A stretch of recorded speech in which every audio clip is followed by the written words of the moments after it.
Hey guys, this is my last reading for the day. I just did all my client readings this morning.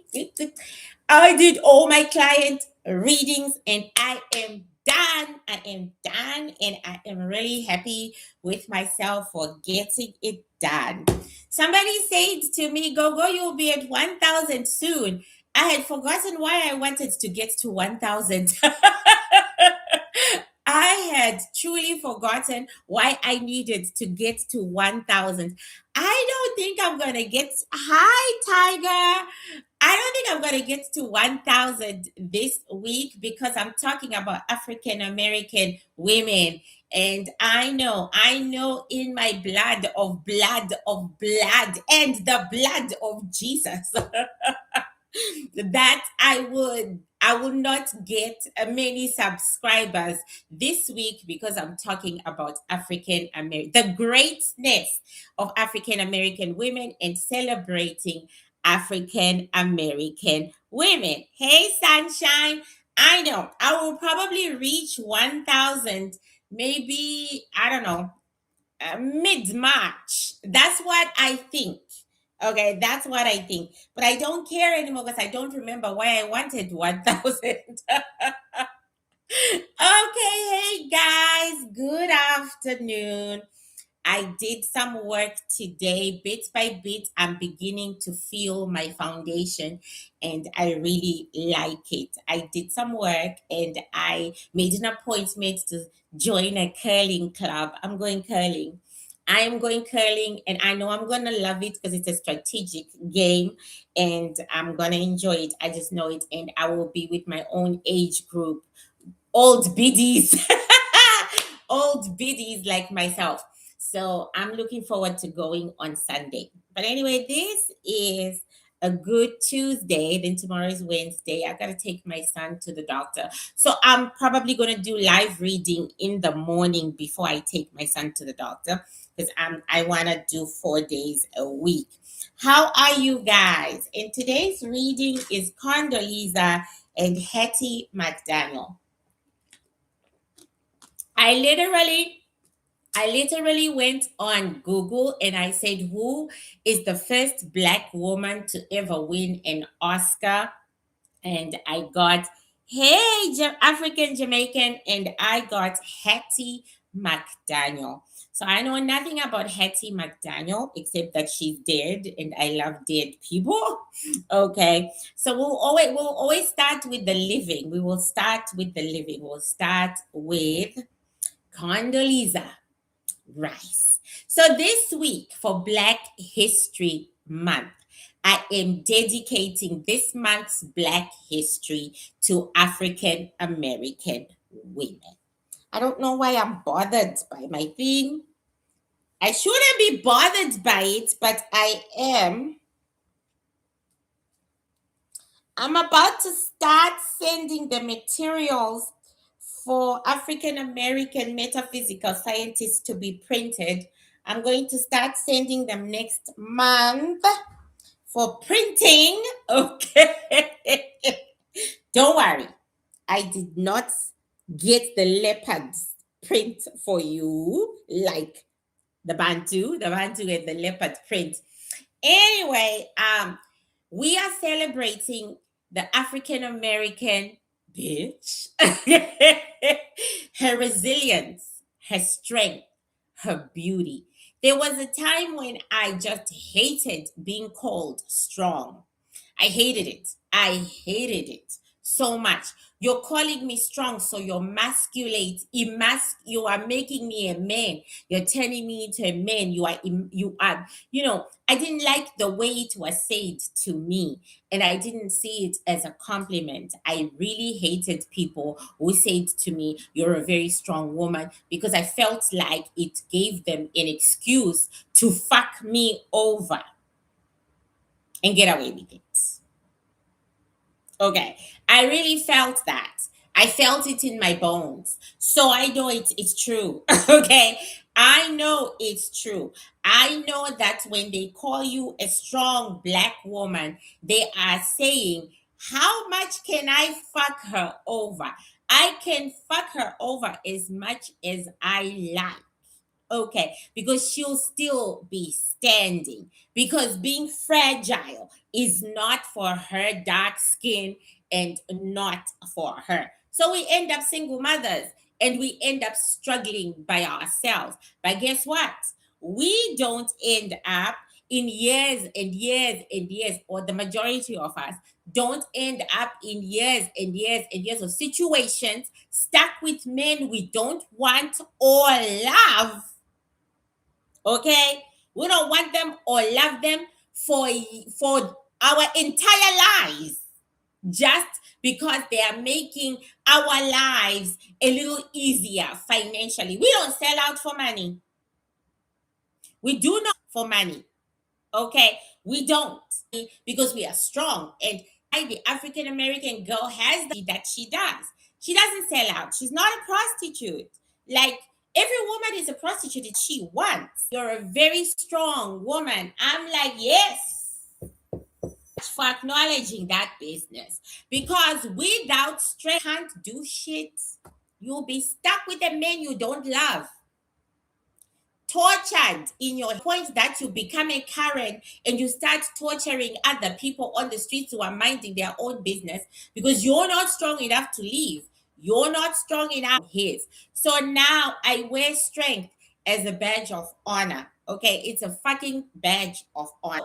African American women have proved their strength time and time again for hundreds and hundreds and hundreds of years. And today, in this reading, we shall be looking at that beautiful energy of strength. Okay, we took a politician, Condoleezza Rice, and we took an actress, Hattie Mcdaniel. It can't have been easy for her. It can't have been easy for her, people, for both women. It can't have been easy. So we are looking at the energy of strength. And then, of course, we're going to ask them the question, why does the world wear African American women above all other women? Why do white men want to be African American women? And why do, like, yeah, that's what we're going to do. So happy Black History Month. And I'm going to give this reading an hour because I'm running out of steam. My clients got most of the steam. Okay. Okay. Okay, we're gonna call Condi, as George Bush II used to call her, Condi.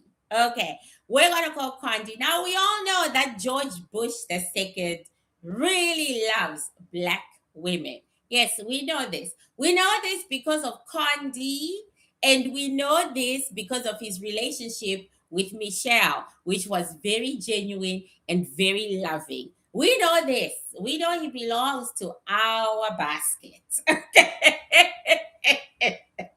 He belongs to our basket. We might look at his relationship with Condoleezza, right? But right now, we are going to ask Condi about herself. I do have your questions. If you have questions, please write them on my Gogo Izzy at Instagram. Alrighty. I may not get to the questions if I'm too tired, and I apologize for that. But we are gonna call Condoleezza Rice, and we're gonna check out her relationship with Georgie Porgy Pudding and Pie.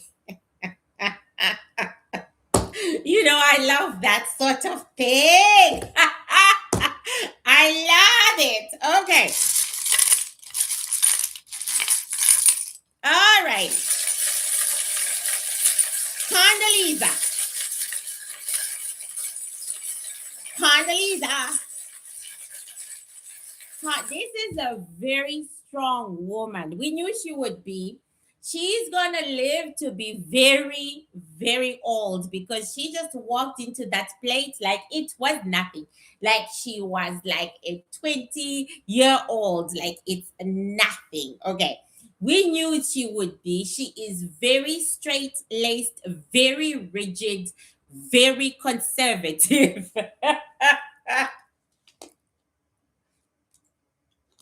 She says, I'm a bit boring. A bit? Girl, please. Girl, please. You are more than boring. She says, okay, I'm stale. Yes, nah, you are standing on truth. She says, yes, I'm stale. I am dignified. I will give you that. I am quiet. I am quiet. Okay? Yes. She says, that's because I don't have anything interesting to say. Yes, let us agree. But that's not saying that I'm not thinking all the time. I grew up playing classical music, playing piano, playing the violin. I am very good at that. But I got into politics because my father was into politics. My father was a Republican. We have been Republicans since the end of slavery. My family knew that the Democrats, they lie to black people. Without the Republican Party, we would still be slaves. Without the Republican Party, we would not have the liberties we are enjoying as foundational Black Americans. We would not have them. So it stands to reason that I am a Republican. People thought I was gay, but I'm not gay. I am not good in this world of courting, men, male, female courting. It baffles me. I am not good at it. Okay. All right. Okay. Show me your life, Condoleezza. Show me your life. Oh, Lord. Okay, she has lost a couple of friends, female friends. They were very beautiful. It's very interesting that they fell off the board. They fell out. I think Condoleezza is gay. Or she dabbles in the female pond. Okay. I think she dabbles in the female pond. I think she doesn't put a label on it, which is perfectly fine. A lot of African women do lesbian stuff. Even married women do lesbian stuff, but they don't put a label on it. It's not labeled. So this is Condi, okay? This is Condi. She has a very, this is Condi right here on the board. Let me see if I can. Okay. This is Condi right here on the board. She has a very, very masculine energy. She carries a woman's body, but her energy is extremely masculine. Okay. Then there's a woman with her. This is a woman, a very unattractive woman. Because when this shell is upright, it is a beautiful woman. When it is down, it is an unattractive woman, a very ugly woman. Okay, she's very ugly, and she is with Condi, right? And then these two shells of two women fell off the board, and they feel like they were situationships that Condi had to get rid of in order to please this very unattractive female. Okay? That's the story on the board. Okay? So Condi has got what we call long money. She did not make the money herself. The money was made for her centuries ago. She's one of foundational Black Americans who were very, very, very rich. The family. She didn't make the money. The money was so it's like she lives off that money. Condoleezza has got no business interest. She's got nothing of that nature. She literally lives off old money. She lives off old money. And the woman she is with also lives off old money. Okay, she lives off old money. So she says basically, Condi's life in public as we know it has come to an end. She doesn't have a career. She's not looking for a career. She's just chilling. Okay, that's how we say, Condi, are you gay? Yes or no? Are you gay? Yes or no? Are you gay? Yes or no? Ooh.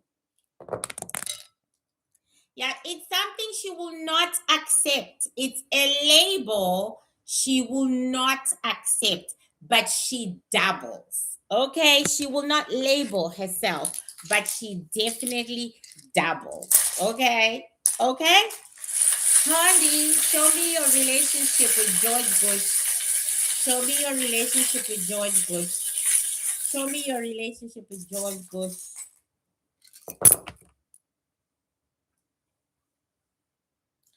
It's in the past.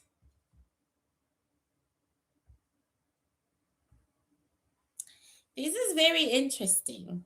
There was a time that she used to control him.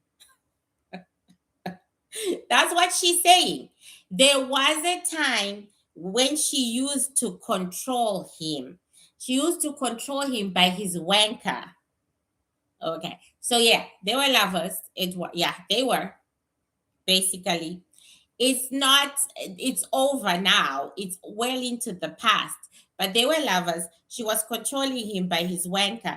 This is her. This is his wanker. This is him, right? This is his head. This is his other head. All right. His other head, his head. So she used to control him by his wanker. And by controlling him by his wanker, she controlled US policy.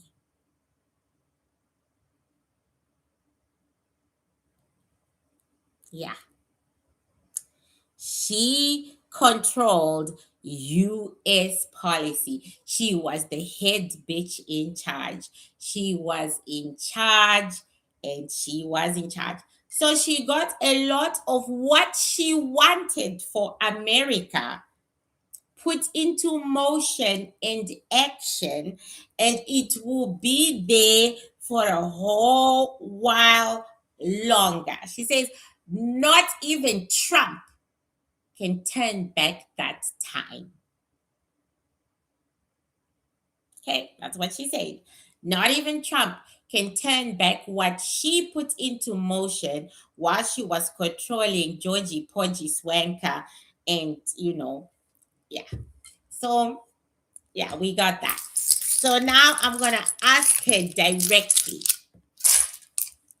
what policies were you responsible for?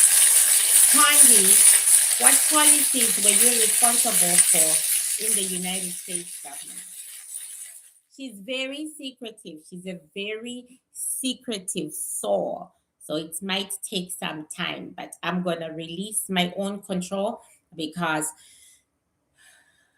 when you are a reader and you're controlling too much, you don't get stuff. What policy? Says immigration.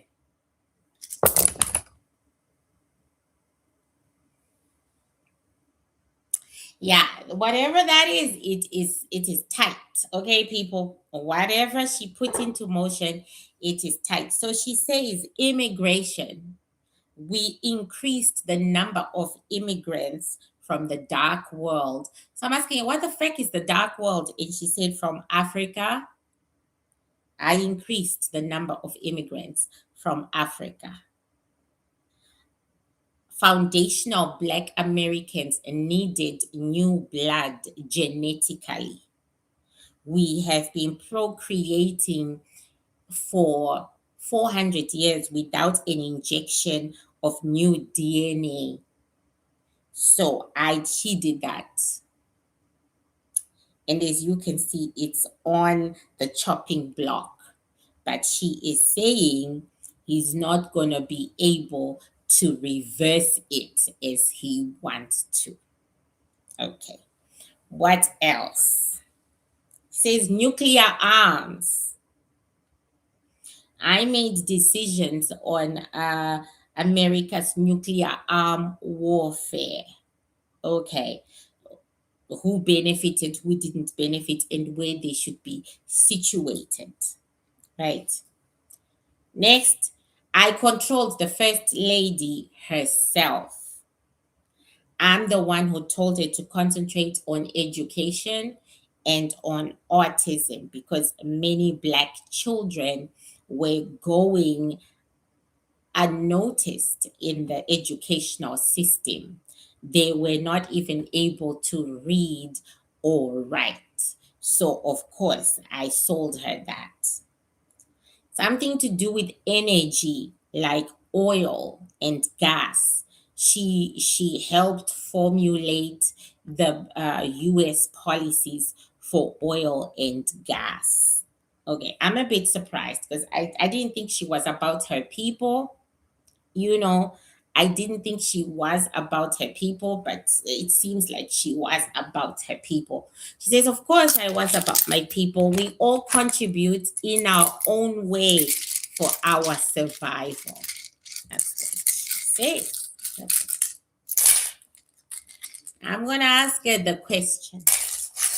Condi, why do white men want to be Black women?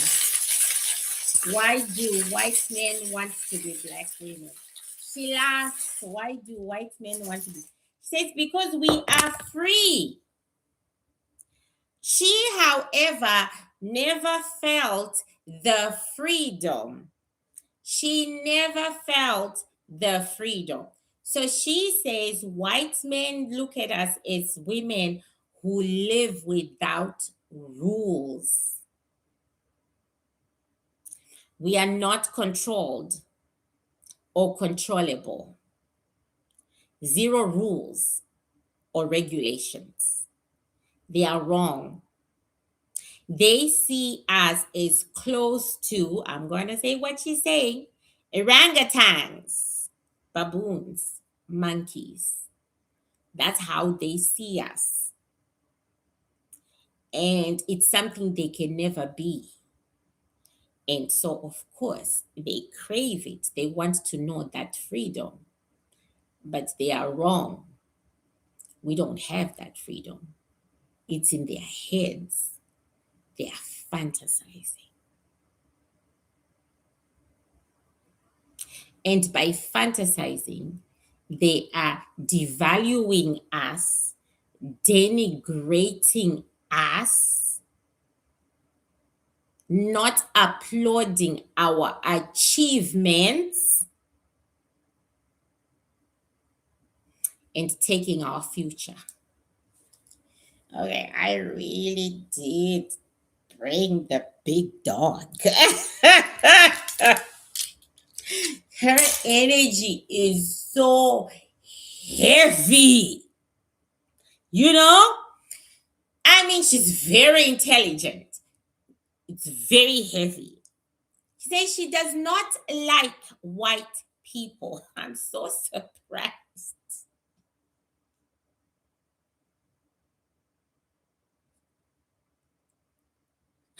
I am so surprised. Okay, she says she does not like white people. Why don't you like white people? Says they are classless, valueless, poor in spirit, filthy in deeds, pretentious, overall disgusting.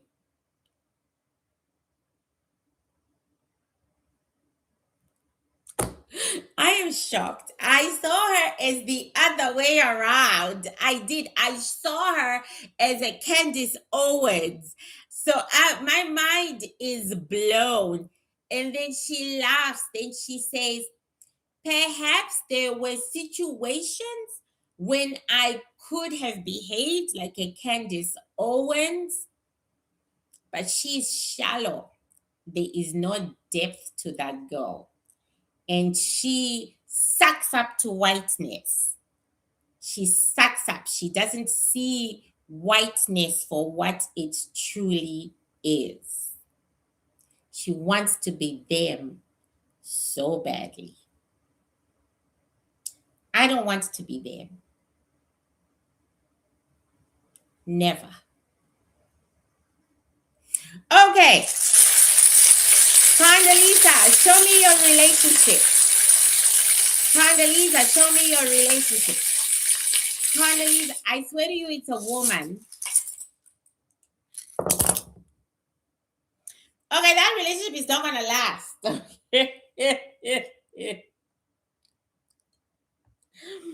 Okay, it fell off the board, but in the near future, like um they both have very masculine energies. That's why it's not gonna last. She is masculine, she is masculine. They both have very masculine energies. Like I said, they both come from old families because she has money, trust fund money. And on paper, they look good together. On paper. On paper, they look very good together. But there's no passion, the communication is not good, and they are eventually just going to have to walk their separate ways.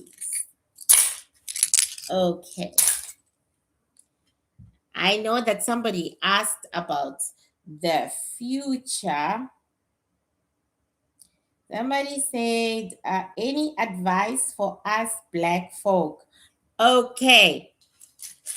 Condoleezza, advice for black women?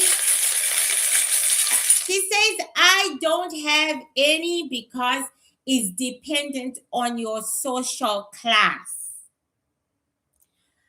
Doors were opened for me in the Republican Party because of my family. I never had to struggle. So I have viewed life from the top. You may have the viewpoint of the bottom to the top. It's a different viewpoint. Take every opportunity that you can, which comes your way. Don't say no to an opportunity because you may feel overwhelmed by it, or it makes you feel nervous, or you think, I'm not going to get anything out of it in the short run. Look into the further future. Okay, if I sacrifice myself today, what will it give me tomorrow? Look in the further future and take every opportunity with open arms. If you are standing at the bottom looking up, but if you are like me, standing at the top looking down, ask yourself, what can you do for your race given the parameters the white person has placed in order to keep your race in a box? Much is achieved quietly and silently rather than noisily with riots. Much is achieved with working the corridors of power in silence. That's what I have to say. Okay. These readings are making up my mind with interracial dating. I know Gogo is an example of I'm an equal opportunity employer. I really am. Okay, I'm an equal opportunity employer. Okay. Um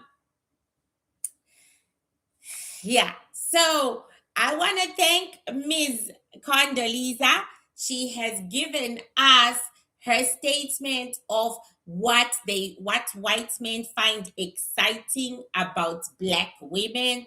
And there is truth. It is, everything that comes from the spiritual, unfortunately, is true, whether we want to hear it or not. Okay. Whether we want to hear it or not. Okay. Oh, she says she doesn't believe in playing up to the stereotype. She doesn't believe in just because they think of us as wild and free, then she will be wild and free. She doesn't believe in playing to the stereotype. She doesn't believe in it. She says it makes me boring, but I can live with it. Okay. All right, now we are going to Hattie Mcdaniel. Those of you who don't know who Hattie McDaniel is, she is the first black woman ever in the world's history, to win an Oscar award. She was an actress, and I think she wasn't allowed to go into the Oscars because she was black. I just remember hearing her story vaguely. She wasn't allowed to go into the Oscars because she was black. She had to be given her Oscar another day, and it was, whatever. But anyway, she always acted as the maid because those were the roles that were available. It's there are some energies that are really pulling me ever since I said I was gonna do the dedication to African American women. There are energies that are just coming to me all by themselves out of nowhere, and Hattie McDaniel is that energy. Okay.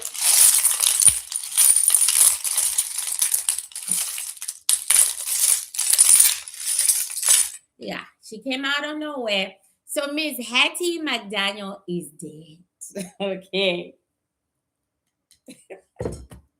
My favorite people, my besties, the loves of my life, the dead. Okay. So I am going to call Miss Hattie. I don't think I'm allowed to shake her. I'm not allowed to shake the dead. Okay. I'm not allowed to shake the dead. So, Hattie, Hattie,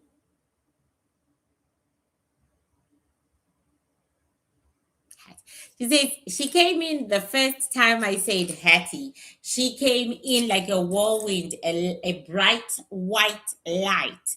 And then she sat down. Then she said, yes, Hattie had a very infantile mind.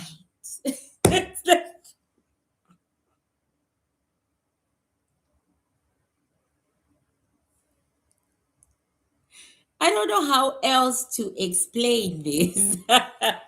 That's the word that came to me. She had like a mental illness. Okay. The way she viewed the world was like autistic. Okay. I think I'm getting close.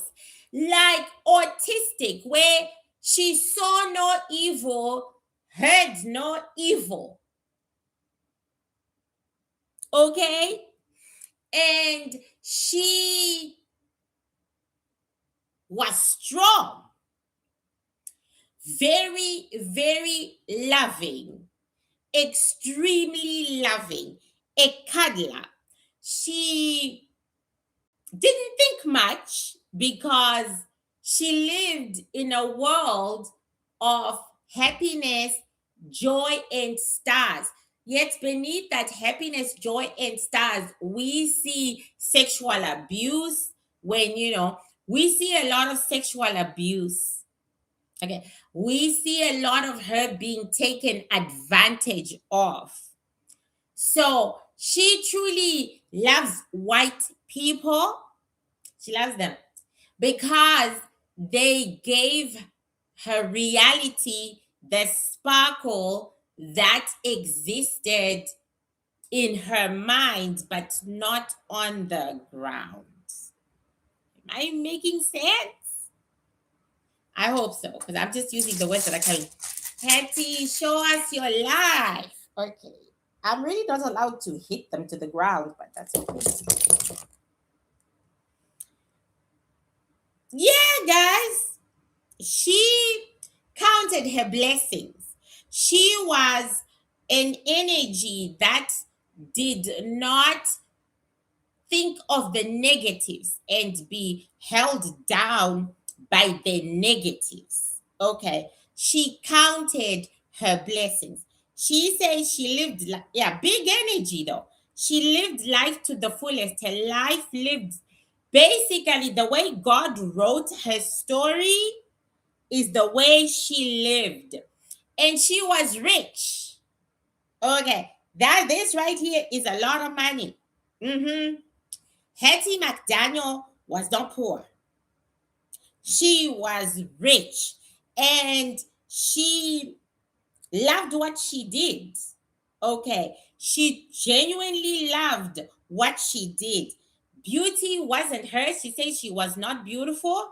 She didn't get beauty because the beauty thing is way over there. Like, bitch, please leave me alone. Okay. So she said she wasn't beautiful, but she had a rich life. She had a life that she adored. And yes, white people adored her. Here are white people adoring her. White people truly adored her. So did black people too. They adored her. Their adoration wasn't as high, it wasn't as humongous, right? But yeah, she was adored. She, yeah, okay. So, Miss Hattie, why do white men want to be black women? Since they do, I never knew that.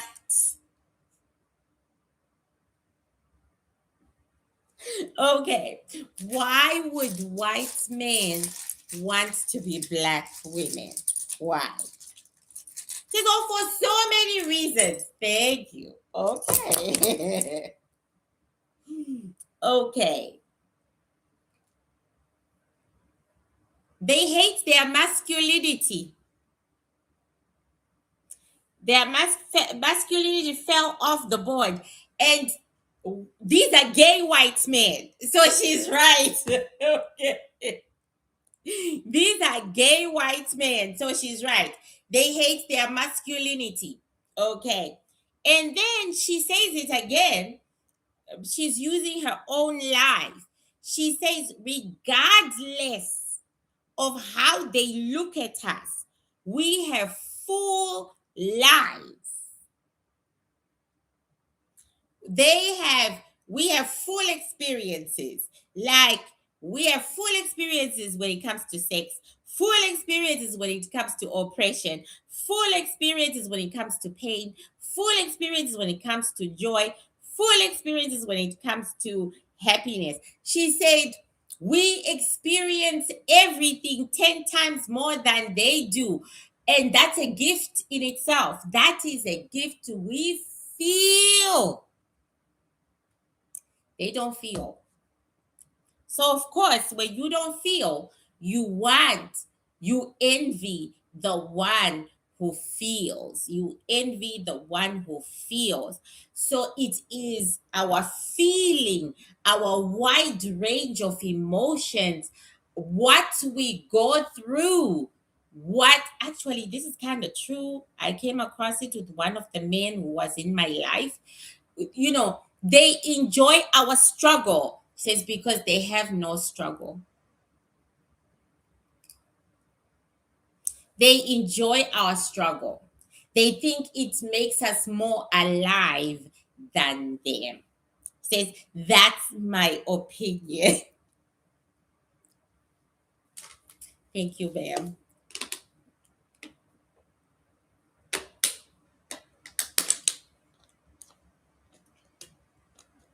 She's still talking, but she's not talking anything that's sensible.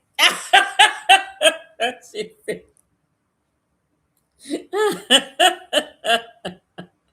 okay.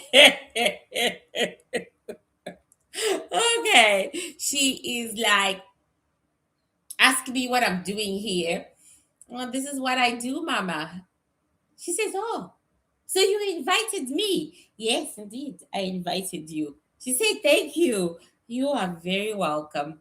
She says, nobody ever invites me into rooms like this. Well, there's a first time for everything. Okay, I have invited you. She said, what is it like out there?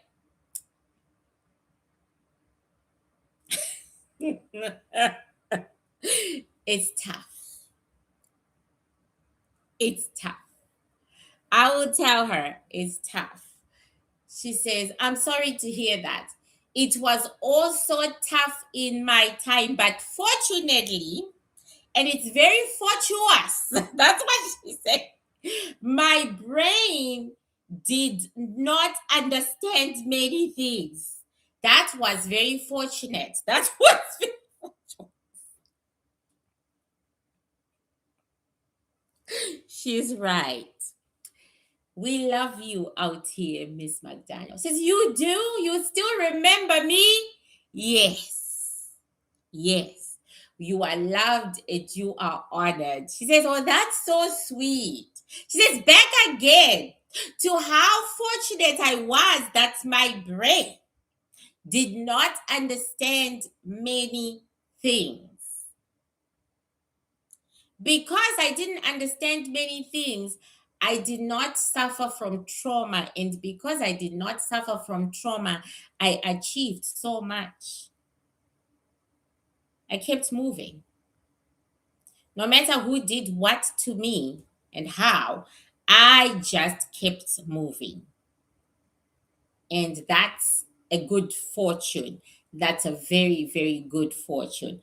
If it's hard out here, keep moving. Don't concentrate on the hardness. Don't concentrate on the ugly. Keep moving. Just keep going. Keep doing what you are doing. And just keep improving at doing what you are doing. Don't concentrate on the hard. Yes, ma'am. I was going to ask you if you had any advice for us. And here you go. I got advice without even asking. She said, yes. What else can you do? I didn't see the way I should see when I was down there. So it was good for me. So take some of that energy of I don't see it, I don't see it. I'm just going to go for what I want. Okay, ma'am.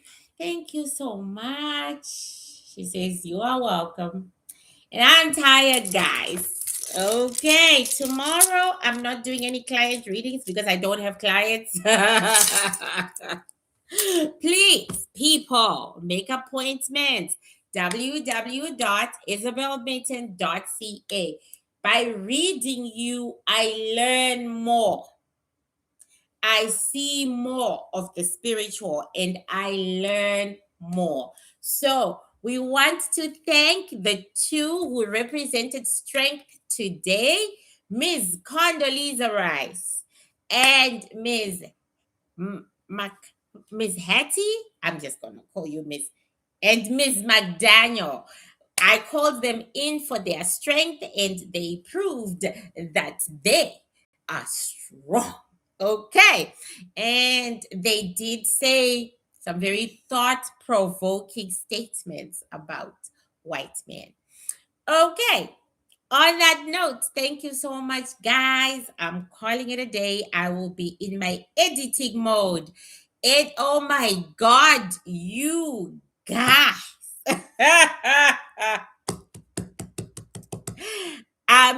America's Next Top Model secrets had me bowling. Like, I didn't expect any of it.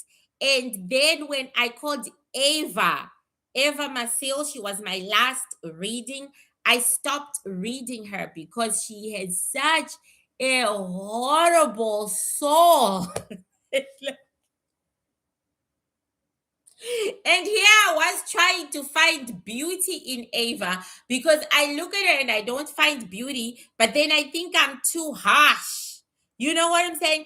I think you're too harsh, girl. So I was looking for beauty in Ava Marcel because I really love her acting, but she has one of the most horrible souls I've ever called into my room of light. Oh my God, I can't. I said, I'm out of here. I tried to be strong. I tried to hang in there. And I just said, hell no. Hell no. Okay. Guys. Yeah, America's Next Top Model. It's going to be on my Patreon. It's going to be on my Patreon. Okay. Patreon.com. Isobel Mitton. That's the only money I get from social media, from Patreon. It's going to be on my Patreon. Please share my channel with others. Please bring African American women to watch and hear this celebration of them that we are doing, and we're going to top it off with March 10. March 10, the day of light. We chose the birthday of Tubman. I was gonna call it Tina, her descendant, because I know her descendant. We chose the birth date of Harriet Tubman, ex pioneer, the mother. I fell in love with Harriet Tubman's words when I was a little girl, and guess what? I didn't even know she was African American. I didn't know. I didn't know she was a black woman. I did not know, but I loved her words, her quotes. I just loved them. And then to find out in my 30s that this is an African American woman, I was floored because they'd painted her as a white English woman. Okay, so we chose 10 years ago to celebrate light and to repudiate darkness using our ancestors, because our ancestors are the energies of light that walk with us. So we will, light our candles. I will be here with you March 10 at 3 a.m. We are going to ask our ancestors for what we specifically want. Then we're going to ask our ancestors to join hands and to work together to push through the darkness as one, to fight for us what we want, our desires, our joy. Okay? That is what we are going to be doing March 10. I will be here at 3 a.m. After that, we are going to have dinner. I will have the dinner at 6 p.m. March 10, because this is like our day of light and we must celebrate. And we celebrate, guys, by making a dinner that I'm probably going to make lamb, because I'm Xhosa are lamb or beef. So either lamb or beef. But that's the dinner I'm going to make. And then I'm going to take, in honor of my ancestors, the party, and your ancestors, in honor of my ancestors and your ancestors, because we are inviting all ancestors to one room to work together to defeat the darkness in our individual lives. Then the next morning, I'm going to cut up the food into tiny little pieces. You know me, I'm from the south of Africa. We're easy. We are easy. Okay. We do not have those interesting West African soups. No, we're gonna grill our beef or grill our lamb chops, and then we're gonna make pap. Okay, that's me. I'm gonna make pap. I'm gonna grill lamb chops, make pap and vegetables. Okay. Try not to use cream because we put that shit on everything. One moment. Hello. Hello, and the one that's coming upstairs. Thank.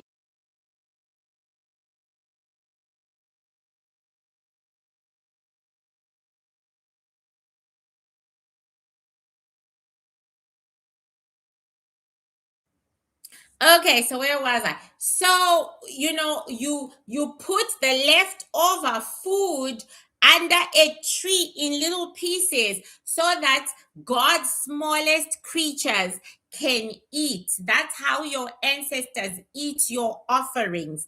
They eat your offerings via God's smallest creatures, the ants, the what. So you put it under a tree and then you pour a glass of wine. You're supposed to pour it as a toast at 6. You're supposed to pour it as a toast. It is similar to the Day of the Dead, yes, but not quite. Yeah, similar. Okay, the Day of the Dead, it's just you and your ancestors alone. Day of light, it's you and everybody else's ancestors of light.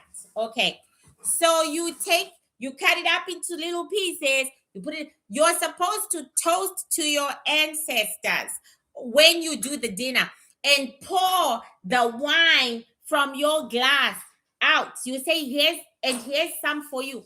When you go to Kenya, Uganda, Zimbabwe, you're gonna see us doing it automatically. You might even see it in restaurants. It's just what we do for our ancestors. We just say, oh, this will be, you get offered it. If you say, oh, it depends with where you are, right? Usually when we are braaiing, which you guys call it a barbecue, but when we are braaiing outside, the first sip goes to, we say, first sip to my ancestors, a little bit onto the grass. So you're supposed to do that during the dinner. I don't drink anymore. I stopped drinking because it was really bad for my mental health. Okay. So I am going to do a fruit punch. I'm going to do fruit. I'm going to do mango because mango is spiritual to my soul, me as a soul. So I'm going to use my spiritual fruit. I'm gonna do a mango punch, and then I'm gonna drop a little bit over my balcony thing for my ancestors. Then when you do that for the dinner, you don't have to take it to the tree. But if you want to take it to the tree as well with the food and pour it out, then do so. If you are like me and you are not taking alcohol, please don't be tempted to use alcohol. Your ancestors truly understand. Grape juice will do. Grape juice will do, or milk and honey. Grape juice or milk and honey. Okay? Alrighty. March 10. We've been doing it for 10 years and it's been growing and growing. So please tell your friends.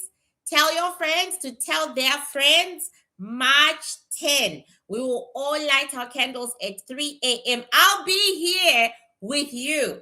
I will be live with you. I will light my candle in front of you and I will ask my ancestors and your ancestors what I want in front of you. Okay, guys? Alrighty. So see you tomorrow where we will do another celebration to the African American woman. Okay. Yeah, I always cry. We're going to do it. I'll be here with you. I will hold your hand and then you can do dinner afterwards.